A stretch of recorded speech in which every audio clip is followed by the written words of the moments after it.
அஸ்ஸலாமு அலைக்கும் வரஹ்மத்துல்லாஹி தஆலா வபரகாத்துஹு. இன்றைக்கி நம்ம பார்க்க இருக்கிற வசனங்கள் அல்-பக்ரால 116 117. பிஸ்மில்லாஹிர் ரஹ்மானிர் ரஹீம்.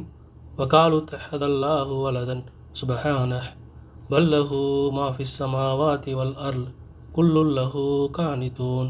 இன்னும் கூறுகிறார்கள், அல்லாஹ் ஒரு குமாரனை பெற்றிருக்கிறான் என்று.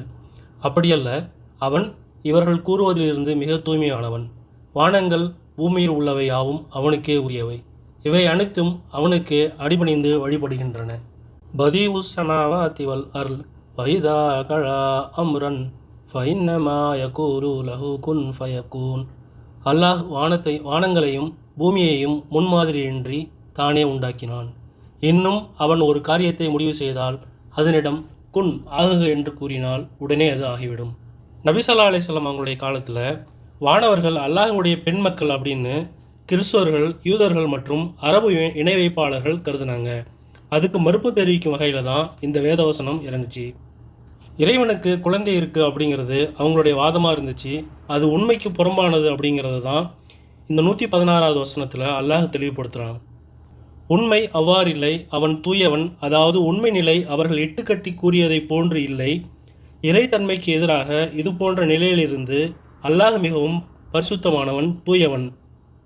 அடுத்ததாக 117வது வசனம், வானங்களிலும் பூமியிலும் உள்ள அனைத்தும் அவனுக்கே உரியன அப்படின்னு அல்லாஹ் சொல்கிறான். அதாவது வானங்கள் மற்றும் பூமியின் ஆட்சியும் அவற்றில் உள்ளவற்றின் மீதான ஆளுமையும் அல்லாஹுக்கே உரியன. அவனே அவர்கள் விஷயத்தில் முழு அதிகாரம் படைத்தவனாக இருக்கிறான்.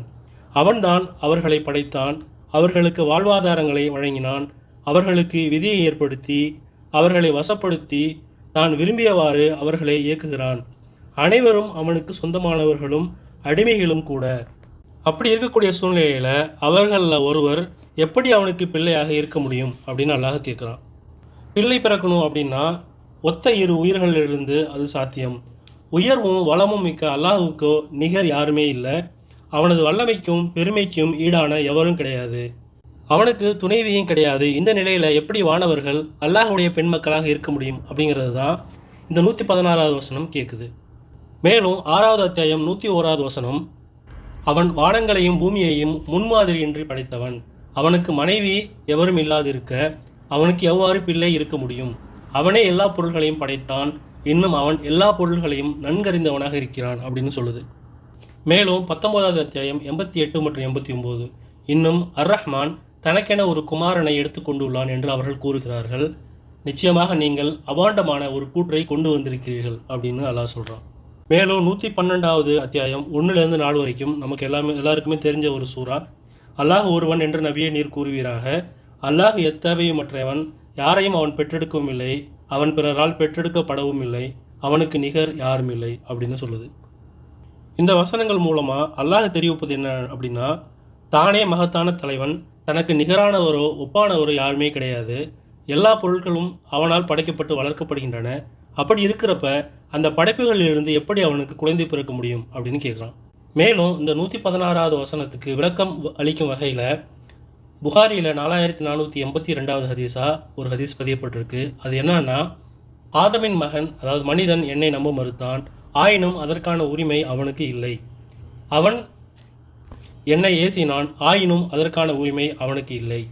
என்னை அவன் நம்ப மறுத்தது, அவனை நான் முன்பிருந்தது போன்றே மீண்டும் உயிராக்கி எழுப்ப என்னால் முடியாது என்று அவன் எண்ணியதே ஆகும்.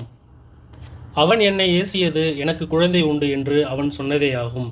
ஆனால் நான் ஒரு துணிவியையோ குழந்தையையோ பெற்றுக்கொள்வதிலிருந்து தூய்மையானவன் ஆவேன் என்று அல்லாஹ் கூறினான் அப்படின்னு இப்னு அப்பாஸ் ரலியல்லாஹு அவங்க அறிவிக்க இந்த ஹதீஸ் பதியப்பட்டிருக்கு.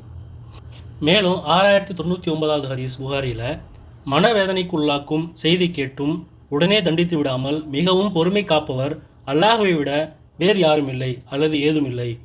மனிதர்கள் சிலர் அவனுக்கு குழந்தை இருப்பதாக கூறுகின்றனர். இது அவனோ அவர்களுக்கு உடல் நலத்தையும் உணவு வளத்தையும் வழங்கி கொண்டிருக்கிறான். அதாவது அல்லாஹுக்கு குழந்தை இருக்குன்னு சொல்கிறவங்களுக்கும் அல்லாஹ் உடல் நலத்தையும் உணவு வளத்தையும் வழங்கிக்கிட்டு இருக்கான் அப்படிங்கிறது தான் இந்த ஹதீஸ் சொல்லுது. இந்த ஹதீஸை அபு மூஸா ரலியல்லாஹு அவங்க அறிவிக்கிறாங்க. மேலும் 117வது வசனத்துடைய விளக்கமாக அல்லாஹ் கூறுகிறான், வானங்கள் மற்றும் பூமியில் உள்ளவர்களும் அவர்களில் நிழல்களும் விரும்பிய விரும்பாமலோ காலையிலும் மாலையிலும் அல்லாஹுக்கு சிரம்பணிக்கின்றன அப்படிங்கிற வசனம் 13வது அத்தியாயம் 15வது வசனமாக பதியப்பட்டிருக்கு. மேலும் அவன் வானங்களையும் பூமியையும் முன்மாதிரியின்றி படைத்தவனாவான். அதாவது எந்த விதமான முன்னுதாரணம் இன்றி படைத்தவன் இறைவன் ஆவான் அப்படிங்கிறது தான் இந்த வசனம் விளக்கப்படுத்துது. இப்னு ஜரீர் ரஹ்மத்துல்லாஹி அலைஹி என்ன சொல்கிறாங்கன்னா, இந்த வசனத்துடைய பொருள் என்னன்னா, அல்லாஹ் தனக்கு குழந்தையை ஏற்படுத்தி கொள்வதிலிருந்தும் உயர்ந்தவன். அவன் வானங்கள் மற்றும் பூமியில் உள்ள அனைத்திற்கும் அதிபதி ஆவான். அல்லாஹ் ஏகன் என்று அவை சாட்சி கூறுகின்றன. அவனுக்கு கட்டுப்பட வேண்டும் என்றும் அவை ஒப்புக்கொள்கின்றன. அவன்தான் அவற்றை படைத்தான். அவன் மூலமோ முன்மாதிரியோ இல்லாமல் படைக்கும் ஆற்றல் மிக்கவன். இதற்கு மிக சிறந்த எடுத்துக்காட்டு என்னன்னா, ஆண் துணை இல்லாமல் பிறந்த நபி ஈசா அலைஹிஸ்ஸலாம் அவங்கள தான் வழிகட்ட கிறிஸ்தவர்கள் இறைவனுடைய புதல்வர் அப்படின்னு சொல்லிட்டு இருக்கிறாங்க. ஆனால் மூலமோ முன்மாதிரியோ இல்லாமல் வானங்களையும் பூமியையும் படைத்த அல்லாஹுக்கு தன்னோட தனிப்பெருமாற்றலால் தந்தை இல்லாமல் ஈசா அலைஹிஸ்ஸலாமை ஏன் படைக்க முடியாது? அவ்வாறு பிறந்ததாலேயே அவர் இறைவனுடைய புதல்வர் அப்படின்னு சொல்கிறது எப்படி சரியாகும்?